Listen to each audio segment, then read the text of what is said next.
देवों के देव महादेव की जय। सोमवार व्रत की विधि। सोमवार का व्रत साधारणतः दिन के तीसरे पैर तक होता है। व्रत में फलाहार या पारायण का कोई खास नियम नहीं है, किंतु यह आवश्यक है कि दिन रात में केवल एक समय ही भोजन करें।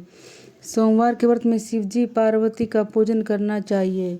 सोमवार के व्रत 3 प्रकार के हैं: साधारण, प्रति सोमवार, सौम्य, प्रदोष और 16 सोमवार। विधि तीनों की एक जैसी है। शिव पूजन के पश्चात कथा सुननी चाहिए। साधारण, प्रति सोमवार, प्रदोष व्रत और 16 सोमवार, इन तीनों की कथाएं अलग अलग हैं। सोमवार व्रत कथा प्रारंभ। एक बहुत धनवान साहूकार था, जिसके घर धन दान आदि किसी भी प्रकार की कमी नहीं थी, परंतु उसको एक दुख था कि उसके कोई पुत्र नहीं था। वह इसी चिंता में दिन रात रहता था। वह पुत्र की कामना के लिए प्रति सोमवार को शिवजी का व्रत और पूजन किया करता था तथा सायंकाल को शिव मंदिर में जाकर शिवजी के श्री विग्रह के सामने दीपक जलाया करता था। उसके इस भक्तिभाव को देखकर एक समय श्री पार्वती जी ने शिवजी महाराज से कहा कि महाराज, यह साहूकार आपका अनन्य भगत है और सदैव व्रत और पूजन बड़ी श्रद्धा से करता है। इसकी मनोकामना पूर्ण करनी चाहिए। शिवजी ने कहा, पार्वती, यह संसार कर्म क्षेत्र है। जैसे किसान खेत में जैसा बीज बोता है वैसा ही फल काटता है, उसी तरह इस संसार में जैसा कर्म करते हैं वैसा फल भोगते हैं। पार्वती जी ने अत्यंत आग्रह से कहा, महाराज, जब तक आपका अनन्य भगत है और आपको अगर किसी प्रकार का दुख है तो आपको अवश्य इसको दूर करना चाहिए, क्योंकि वह सदैव अपने भक्तों पर दयालु होते हैं और उनके दुखों को दूर करते हो। यदि आप ऐसा नहीं करेंगे तो मनुष्य आपकी सेवा तथा व्रत क्यों करेंगे। पार्वती जी का ऐसा आग्रह देख शिवजी महाराज कहने लगे, पार्वती जी, इसके कोई पुत्र नहीं है। इसी चिंता में यह अति दुखी रहता है। इसका भाग्य में पुत्र न होने पर भी मैं इसको पुत्र की प्राप्ति का वर देता हूँ, परंतु यह पुत्र केवल 12 वर्ष तक ही जीवित रहेगा। इसके पश्चात वह मृत्यु को प्राप्त हो जाएगा। इससे अधिक और मैं कुछ भी इसके लिए नहीं कर सकता। यह सब बातें साहूकार सुन रहा था। इससे उसको न कुछ प्रसन्नता और न ही कुछ दुख हुआ। वह पहले जैसा ही शिवजी महाराज का व्रत और पूजन करता रहा। कुछ काल व्यतीत हो जाने पर साहूकारनी गर्भवती हुई और 10वें महीने उसके गर्भ से अति सुंदर पुत्र की प्राप्ति हुई। साहूकार के घर में बहुत खुशी मनाई गई, परंतु साहूकार ने उसकी केवल 12 वर्ष की आयु जान कोई अधिक प्रसन्नता प्रकट नहीं की और न किसी को यह भेद बतलाया।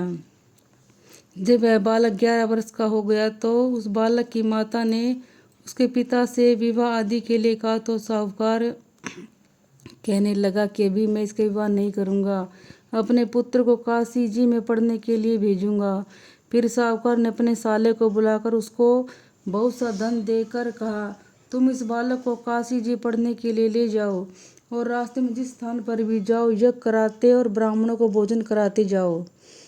वे दोनों मामा भांजे यज्ञ करते और ब्राह्मणों को भोजन कराते जा रहे थे। रास्ते में उनको एक शहर पड़ा। उस शहर में राजा की कन्या का विवाह था और दूसरे राजा का लड़का जो विवाह करने के लिए बारात लेकर आया था वह एक आँख का काना था। उसके पिता को इस बात की बड़ी चिंता थी कि कहीं वर को देख कन्या के माता पिता विवाह में किसी प्रकार की अड़चन पैदा न कर दें। इस कारण जब उसने अति सुंदर सेठ के लड़के को देखा तो मन में विचार किया कि क्यों न दरवाजे के इस समय इस लड़के से वर का काम चलाया जाए। ऐसा विचार कर वर के पिता ने उस लड़के के मामा से सारी बात करी तो वे राजी हो गए।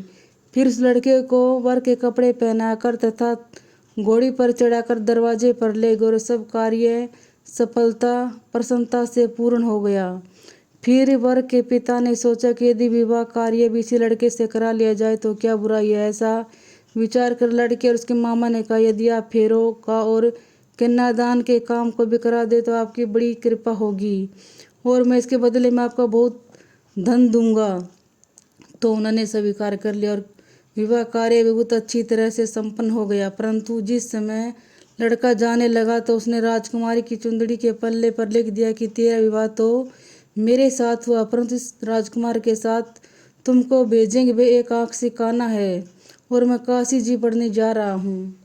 लड़के के जाने के पश्चात राजकुमारी ने जब अपनी चुंदरी पर ऐसा लिखा हुआ पाया तो उसने राजकुमार के साथ जाने से मना कर दिया और कहा कि यह मेरा पति नहीं है, मेरा विवाह इसके साथ नहीं हुआ है। वह तो काशी जी पढ़ने गए हैं। राजकुमारी के माता पिता ने अपनी कन्या को विदा नहीं किया और बारात वापस चली गई। उधर सेठ का लड़का जो उसका मामा काशी जी पहुंच गए। वहां जाकर उन्होंने यज्ञ करना और लड़के ने पढ़ना शुरू कर दिया। जब लड़के की आयु 12 साल की हो गई तो उस दिन उन्होंने यज्ञ रखा कि लड़के ने अपने मामा से कहा, मामा जी आज मेरी तबीयत कुछ ठीक नहीं है। मामा ने कहा, अंदर जाकर सो जाओ। लड़का अंदर जाकर सो गया और थोड़ी देर में उसके प्राण निकल गए। जब उसके मामा ने आकर देखा तो वह मुर्दा पड़ा है तो उसको बड़ा दुख हुआ और उसने सोचा कि अगर मैं अभी रोना पीटना मचा दूंगा तो यज्ञ का कार्य अधूरा रह जाएगा। तो उसने जल्दी से यज्ञ का कार्य समाप्त कर ब्राह्मणों के जाने के बाद रोना पीटना प्रारंभ कर दिया। संयोगवश उसी समय शिव पार्वती जी उधर से जा रहे थे। जब उन्होंने जोर जोर से रोने की आवाज़ सुनी तो पार्वती जी कहने लगी, महाराज कोई दुखिया रो रहा है, इसके कष्ट दूर कीजिए। जब शिव जी पार्वती जी ने पास जाकर देखा तो वहाँ एक लड़का मुर्दा पड़ा है। पार्वती जी कहने लगी, महाराज यह तो उसी सेठ का लड़का है जो आपके वरदान से हुआ था। शिव जी कहने लगे, हे पार्वती, इसकी आयु इतनी ही थी, सो भोग चुका है। तब पार्वती जी ने कहा, महाराज इस बालक को और आयु दो, नहीं तो इसके माता पिता तड़प तड़प कर मर जाएंगे। पार्वती जी ने बार बार आग्रह करने पर शिव जी ने उनको जीवन दान दिया और शिव जी महाराज की कृपा से लड़का जीवित हो गया। शिव पार्वती जी कैलाश पर चले गए। जब वह लड़का अपने मामा उसी प्रकार यह करते थे, ब्राह्मणों को भोजन कराते अपने घर की ओर चल पड़े। रास्ते में उसी शहर आए जहाँ उनका विवाह हुआ था। वहाँ पर आकर उन्होंने यज्ञ आरंभ कर दिया और उस लड़के के ससुर ने उसको पहचान लिया और अपने महल में ले जाकर उसकी बड़ी खातिर की, साथ ही बहुत दास दासियों सहित आदर पूर्वक लड़की और जमाई को विदा किया। जब वह अपने शहर के निकट आए तो मामा ने कहा कि मैं पहले तुम्हारे घर जाकर खबर करके आता हूँ। जब उस लड़के का मामा घर पहुंचा तो लड़के के माता पिता घर की छत पर बैठे थे और यह प्रण कर रखा था कि यदि हमारा पुत्र सकुशल लौट आए तो हम राजी खुशी नीचे उतर आएंगे, नहीं तो छत से गिरकर अपने प्राण खो देंगे। इतने में उस लड़के के मामा ने आकर यह समाचार दिया कि आपका पुत्र आ गया है। तो उन्होंने विश्वास नहीं आया। तब तक उनके मामा ने शपथ पूर्वक कहा कि आपका पुत्र अपनी स्त्री के साथ बहुत सारा धन साथ लेकर आया है। तो सेठ ने आनंद के साथ उसका स्वागत किया और बड़ी प्रसन्नता के साथ रहने लगे। इसी प्रकार से जो कोई भी सोमवार के व्रत धारण करता है अथवा इस कथा को पढ़ता या सुनता, उसकी समस्त मनोकामनाएं पूरी होती हैं। हर हर महादेव। उमापति महादेव की जय।